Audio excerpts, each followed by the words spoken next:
Oke, selamat siang dengan Bapak Ibu sekalian. Jadi di pagi ini kita akan mengupdate berita-berita yang terjadi tadi malam, dan di hari ini kita akan mengupdate juga beberapa rekomendasi untuk di saham, forex, komoditas, dan lain-lain. Oke, kita mulai aja. Jadi yang pertama seperti biasa kita mulai dari yang namanya indeks. Nah, di Amerika Serikat, bursa ekuitas Wall Street ini berfluktuasi tadi malam Selasa. Dan Dow Jones ini tergelincir untuk hari keempat ya, dia mengalami penurunan ketika indeks utama itu berjuang untuk kembali naik ya dari aksi jual besar-besaran. Jadi Dow Jones Industrial Average itu ditutup melemah di angka 84,96 poin atau 0,26% menjadi di angka 32.160. Demikian yang dilaporkan oleh CNBC. Jadi sementara di indeks berbasis luas yaitu S&P 500, di sini dia naik tipis 0,25% atau 9,81 poin menjadi di angka 4.001 sekian. Nah, sedangkan Nasdaq Composite ini menguat 0,98% atau 114 poin menjadi ditutup pada posisi 11.737. Nah, pada hari Selasa kemarin ini pasar berjuang untuk memilih arah ya, mau turun lagi atau menaik kembali. Tapi dari kita lihat mungkin dari sisi indeks di sini mungkin di sesi perdagangan yang tidak menentu ya, membuat indeks utama ini bergerak antara penaikan dan penurunan. Jadi dia bergeraknya bisa jadi mengalami hanya koreksi saja, lalu setelah itu mengalami turun kembali. Nah, pada satu titik Dow Jones ini naik lebih dari 500 poin, tapi pada kemarin penutupan turun ke sesi terendah sekitar 350 poin. Nah, untuk update-nya di sini Dow Jones Industrial Average, S&P 500, Nasdaq, Russell, Nikkei, Euro Stoxx, dan DAX ini mengalami koreksi kenaikan harga, mungkin kita bisa bilang hanya sedikit saja. Nah, untuk rekomendasi saham, seperti apa sih kalau misalnya kita lihat di saham-saham sekarang sedang mengalami penurunan. Tapi kita akan memilih sektor yang berhubungan dengan perbankan. Kenapa seperti itu?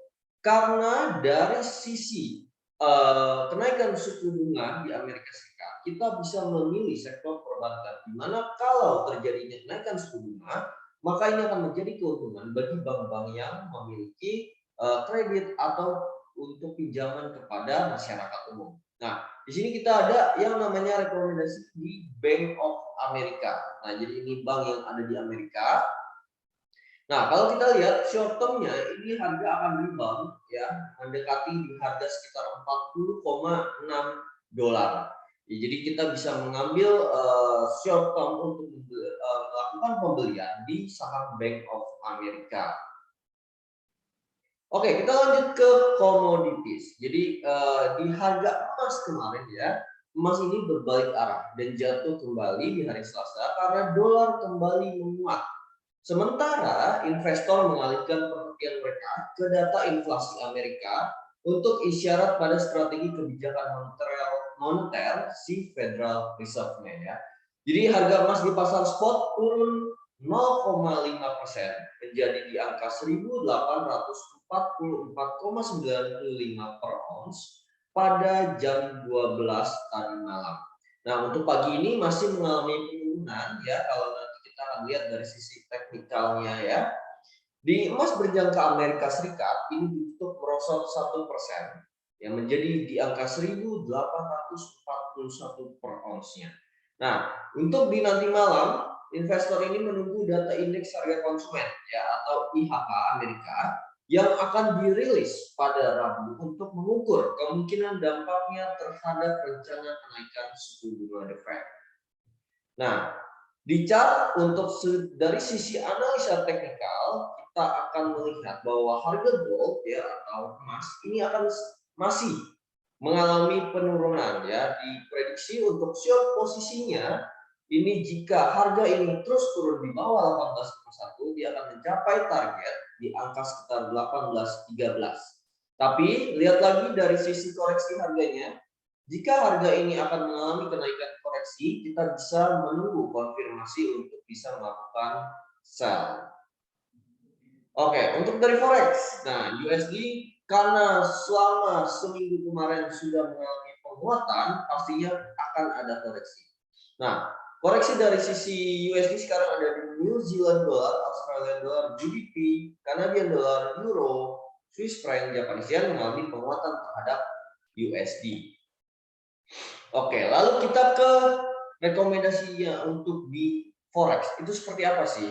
Nah, karena kita melihat dari posisi yang kalau kita analisa berdasarkan dari pivot dan juga berdasarkan dari support dan resisten, ini kita melihat bahwa USD Canadian dollar masih akan mengalami penguatan ya. Penguatan ini untuk long position ya, dia akan naik ke angka sekitar di angka 1.3055 sampai di 1.3090. Ya, karena di area itu adalah area resisten di mana area itu sebagai area yang bisa menjadi take profit untuk long position. Nah, untuk long positionnya di USD Swiss franc ini juga akan mengalami masih kenaikan ya, karena dengan kalau kita lihat dari korelasi antara USD Swiss franc dan gold, jika harga gold ini mengalami penurunan, maka harga dari USD Swiss franc ini bisa mengalami kenaikan. Nah, untuk long posisinya, jika dia akan mengalami kenaikan itu di angka 0,9935 ya, dengan target di angka 0,9965 sampai 0,9975. Waspadai juga untuk harga koreksinya karena mungkin harga itu tidak akan terus mengalami kenaikan tapi bisa saja mengalami koreksi. Kita berlanjut ke cryptocurrency. Jadi di cryptocurrency untuk hari ini ya atau tadi malam ini mengalami masih kenaikan karena mungkin ya kalau kita lihat dari harga yang kemarin itu harga terus menurun. Nah, kalau kita melihat dari sisi analisa teknikalnya bahwa harga di cryptocurrency ini sedang mengalami di area support level. Ya, kalau kita lihat chartnya ini adalah Bitcoin ya. Bitcoin berada di support level ya, ada di angka sekitar 27.000 sampai di angka 30.000 support levelnya. Jadi kalau untuk Bapak Ibu yang ingin mengambil posisi buy bisa mengambil sekarang untuk rekomendasinya. Tapi waspadai juga ya, tetap pasang stop loss dan juga waspadai penurunan harga karena USD masih bisa menguat. Oke, jadi itu dari cryptocurrency. Kita masuk lagi ke berita selanjutnya.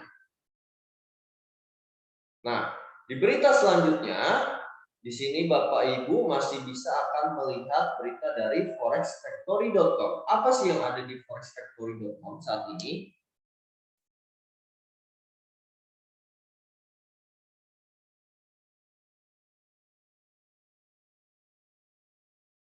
Oke, untuk economic calendar atau di Forex Factory untuk di bagian forex ya, di sini kita akan melihat berbagai update. Nah, tadi malam itu ada berita mengenai FOMC member Master Speaks, tapi ini tidak terlalu penting.